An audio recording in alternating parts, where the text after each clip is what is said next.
The haunting of Blackwood Asylum. In the remote outskirts of the countryside, hidden amidst dense, fog-laden woods, stood the remnants of Blackwood Asylum. Once a grand institution built in the late 19th century, it had long since fallen into disrepair. Locals spoke of it in hushed tones, recounting tales of madness, cruelty, and death that haunted its decaying halls. The asylum was said to be cursed, a place where the tortured souls of its former inhabitants still roamed, seeking vengeance or release from their eternal torment. Despite its reputation, a group of urban explorers and paranormal investigators, lured by the promise of uncovering the truth behind the legends, decided to venture into Blackwood Asylum. They were a mix of skeptics and believers, each with their own reasons for wanting to explore the asylum's dark history. Little did they know that their journey into Blackwood Asylum would lead them into the heart of unspeakable terror. Chapter 1: The Asylum Awaits. The group consisted of 5 individuals: Mark, the leader and a seasoned urban explorer; Lisa, a psychic medium; Alex, a skeptical journalist; Rachel, a history enthusiast; and David, a tech-savvy investigator. They arrived at Blackwood Asylum just as the sun was setting, casting long shadows over the decrepit building.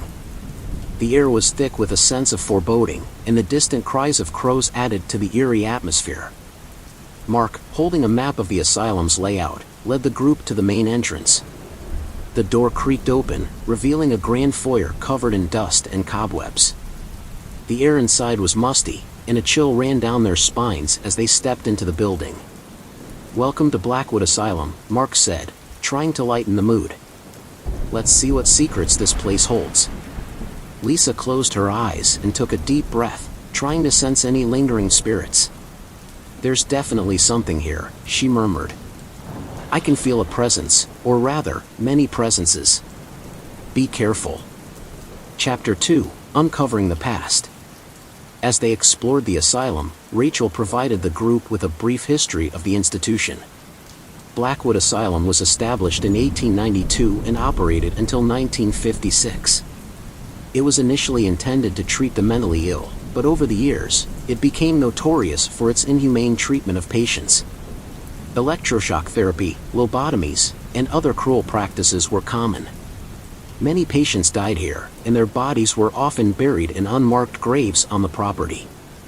The group shuddered at the grim history, but they pressed on, determined to uncover the truth. They ventured into the various wings of the asylum, each more decrepit than the last. The walls were covered in peeling paint and graffiti, and the floors creaked ominously with every step. In one of the old patient rooms, they found a collection of disturbing drawings depicting shadowy figures and grotesque faces. Lisa, examining the drawings, felt a wave of sadness and fear wash over her. These were drawn by a patient named Evelyn. She was one of the many who suffered here. I can feel her anguish. Chapter 3: The First Encounter. As night fell, the group set up their equipment in the central hall, preparing for their investigation. David activated the cameras and EMF meters, while Alex documented everything with his notebook and camera. Lisa continued to sense the presence of spirits, guiding the group to areas of heightened activity. Suddenly, the temperature dropped, and a cold wind swept through the hall.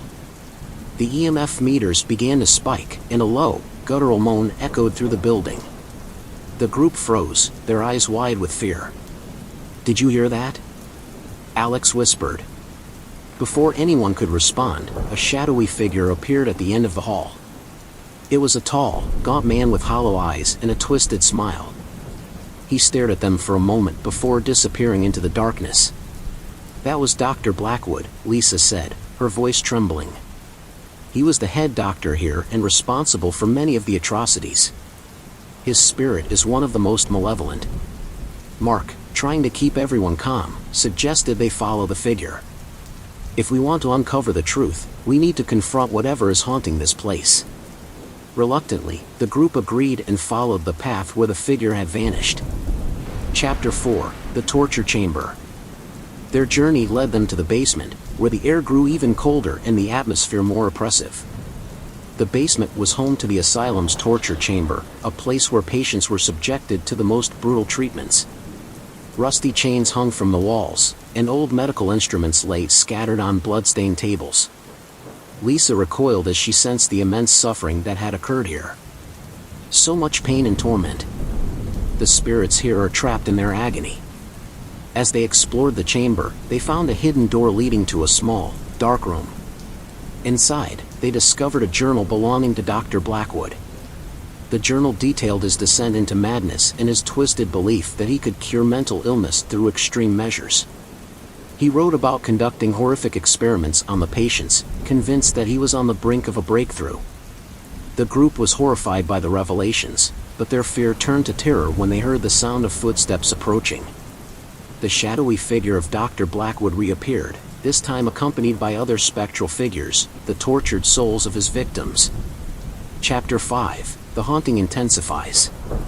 The spirits surrounded the group, their faces twisted in pain and rage.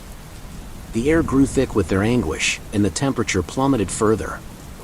The group's flashlights flickered, casting eerie shadows on the walls. "Stay together!" Mark shouted, trying to keep everyone focused. But it was too late. The spirits began to attack, their ethereal forms passing through the group, causing intense cold and overwhelming fear. Lisa, trying to communicate with the spirits, cried out, "We're here to help. We want to uncover the truth and set you free." But the spirits were beyond reason, driven by their torment and the malevolent influence of Dr. Blackwood.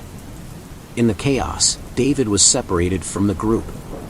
He stumbled into another room, where he was confronted by the ghost of a young girl with empty, soulless eyes. She reached out to him, her touch freezing his skin. David screamed in terror, but the girl's grip tightened, draining his life force. His screams echoed through the asylum, sending chills down the spines of his friends. Chapter 6. The Descent into Madness. The remaining members of the group were paralyzed with fear, their minds struggling to comprehend the horror unfolding around them. Lisa, using her psychic abilities, tried to reach out to David, but all she felt was an overwhelming sense of dread.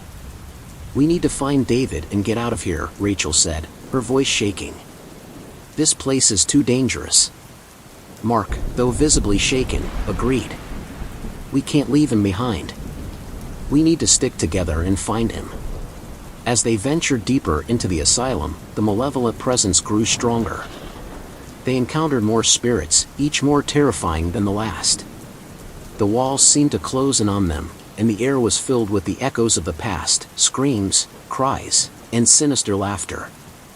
They finally found David, or what was left of him. His lifeless body lay in a corner, his face twisted in a final expression of terror. The group was devastated, but there was no time to mourn. The spirits were closing in, and they needed to find a way out. Chapter 7. The Final Confrontation. Lisa, realizing that the spirits were bound to the asylum by Dr. Blackwood's malevolent influence, proposed a desperate plan.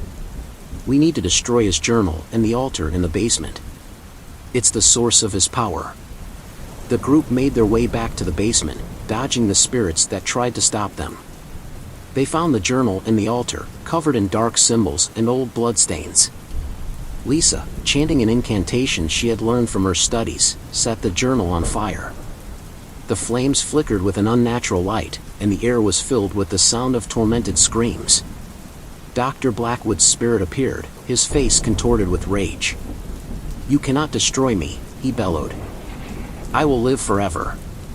But as the journal burned, his form began to waver and weaken. The spirits of his victims, sensing their chance for freedom, turned against him. They attacked with a fury born of years of suffering, tearing at his spectral form.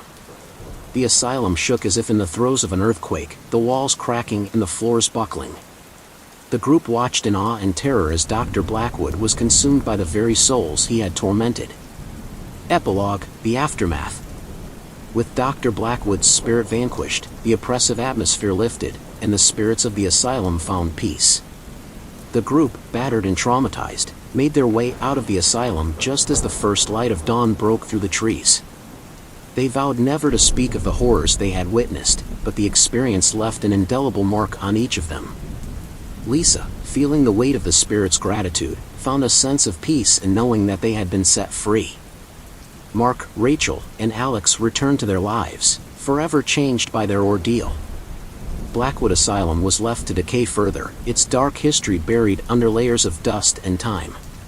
But the townsfolk, sensing that the curse had been lifted, no longer spoke of it in hushed tones. They knew that the spirits had finally found rest, and the shadows that had once haunted the halls of Blackwood Asylum had been banished. Yet, in the stillness of the night, if one listened closely, they could still hear the faint echoes of the past, whispers in the darkness, reminding all who dared to listen that some places are better left forgotten. Don't forget to subscribe.